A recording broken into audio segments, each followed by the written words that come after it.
السلام علیکم ورحمۃ اللہ۔ قربانی کن لوگوں پر واجب ہے، کن لوگوں کو قربانی کرنی چاہیے، یہ بہت اہم مسئلہ ہے۔ بہت سے لوگوں کو معلوم ہی نہیں ہے کہ قربانی کن پر واجب ہے، کن پر واجب نہیں ہے۔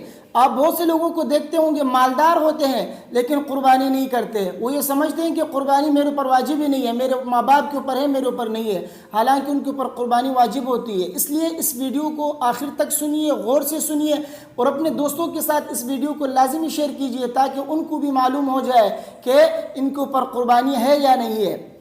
دیکھیے، قربانی ہر اس شخص پر واجب ہے جو عاقل ہو، بالغ ہو، مقیم ہو، مسلمان ہو، مرد ہو یا عورت ہو، اور صاحب النصاب ہو۔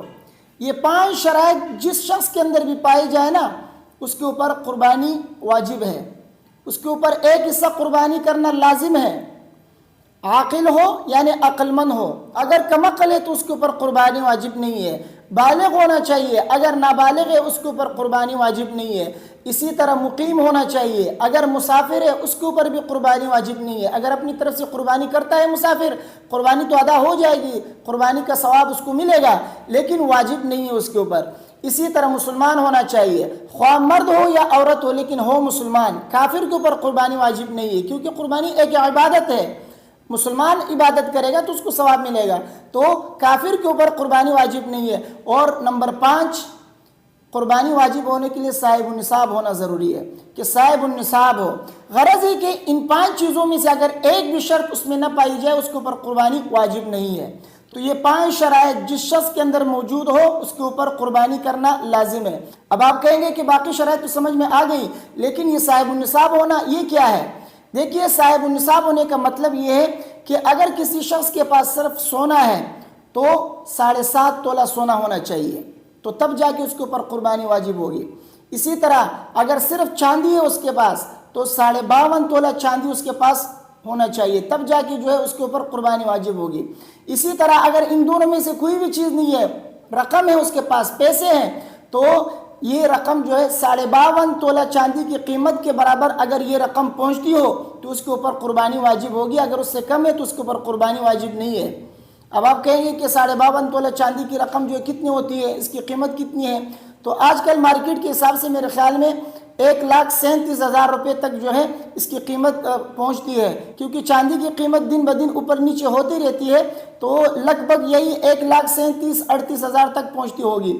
تو بہرحال کسی شخص کے پاس اگر 1,37,000 تک جو ہے اس کے پاس رقم ہے قرض وغیرہ کو نکال کر، تو اس کے اوپر جو ہے قربانی کرنا لازم ہے۔ اسی طرح اگر کسی شخص کے پاس رقم تو اتنی نہیں ہے جو 52.5 تولہ چاندی کی قیمت کے برابر پہنچتی ہو، لیکن گھر میں ضرورت سے زائد اس کے پاس سامان موجود ہے، اگر وہ ضرورت سے زائد سامان اس کی قیمت 52.5 تولہ چاندی کی قیمت کے برابر پہنچتی ہے تو اس صورت میں بھی اس کے اوپر قربانی واجب ہو جاتی ہے۔ ضرورت سے زائد سامان کا مطلب یہ کہ وہ سامان آپ کے استعمال میں نہ آتا ہو، ویسے ہی کہیں پہ پڑا ہوا ہو، بس آپ اس کو استعمال نہ کر رہے ہو، تو وہ ضرورت سے زائد سامان کہلاتا ہے۔ اس کی قیمت اگر 52.5 تولہ چاندی کی قیمت کے برابر پہنچتی ہے تو اس شخص کے اوپر قربانی لازم ہے۔ تو بہرحال قربانی اس شخص پر واجب ہے جس میں یہ 5 شرائط پائی جاتی ہے، جس کا میں نے آپ کے سامنے ذکر کیا ہے۔ اب آتے ہیں اس طرف کہ قربانی اور زکوٰۃ کے نصاب میں کیا فرق ہے۔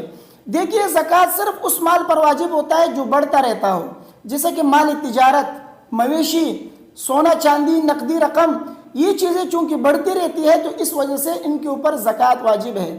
اور قربانی کے نصاب میں اس کے ساتھ ایک اور چیز کا بھی اضافہ کیا جاتا ہے، اور وہ ہے ضرورت سے زائد سامان۔ اگر کسی شخص کے پاس ضرورت سے زائد سامان موجود ہے، اس کے استعمال میں نہیں آتا وہ سامان، لیکن اس کے پاس وہ سامان موجود ہے اور اس کی قیمت 52.5 تولہ چاندی کی قیمت کے برابر ہے، تو اس کے اوپر قربانی واجب ہے۔ مثلا کسی شخص کے پاس 2 پلاٹ ہیں، ایک رہائش کے لیے اس میں خود رہ رہا ہے اور دوسرا جو ہے ویسے بند پڑا ہوا ہے، 2 گاڑیاں ہیں، ایک استعمال کے لیے اور دوسرا جو ہے ویسے کڑی ہوئی ہے، تو اس صورت میں اس کے اوپر جو ہے قربانی واجب ہے۔ کیوں؟ اس لیے کہ یہ ضرورت سے زائد سامان ہے اور یہ بھی جو ہے 52.5 تولہ چاندی کی قیمت کے برابر اس کی قیمت پہنچتی ہے، تو اس کے اوپر قربانی واجب ہے۔ تو زکوٰۃ کے لیے مال انعامی ہونا شرط ہے، یعنی وہ مال دن بدن بڑھتا رہتا ہو، اور قربانی کے اندر اس چیز کی ضرورت نہیں ہے، اگر وہ مال انعامی نہ بھی ہو تب بھی اس کے اوپر جو ہے قربانی واجب ہو جاتی ہے۔ اور دوسرا فرق زکوٰۃ اور قربانی کے نصاب میں یہ ہے کہ زکوٰۃ کے نصاب کے اندر سال کا گزرنا ضروری ہے، جب تک سال پورا نہ اس کے اوپر زکوٰۃ واجب نہیں ہوتی، اور قربانی کے نصاب میں سال کا گزرنا ضروری نہیں ہے۔ اگر سال نہ بھی گزرا ہو اور آپ کے پاس 52.5 تولہ چاندی کی قیمت موجود ہے تو آپ کے اوپر قربانی واجب ہے۔ تو خلاصہ یہ ہے کہ قربانی ہر اس شخص پر واجب ہے جو عاقل ہو، بالغ ہو، مقیم ہو، مسلمان ہو اور اسی طرح صاحب النصاب ہو۔ تو ہر وہ شخص جس کے اندر یہ 5 شرائط پائی جاتی ہے اس کے اوپر قربانی واجب ہے، اس کو چاہیے کہ وہ قربانی کرے ورنہ وہ گنہگار ہوگا۔ دوسروں کی قربانی کرنے سے، ماں باپ کی قربانی کرنے سے یا اسی طرح کسی اور شخص کی قربانی کرنے سے وہ اپنے آپ کو بری ذمہ نہ سمجھے، اس کو چاہیے کہ وہ خود قربانی کرے ورنہ گنہگار ہوگا۔ تو مجھے امید ہے میری باتیں آپ کی سمجھ میں آ گئی ہوں گی۔ ویڈیو کو اپنے دوستوں کے ساتھ لازمی شیئر کیجیے، مجھے اپنی دعاؤں میں یاد رکھیے۔ السلام علیکم ورحمۃ اللہ۔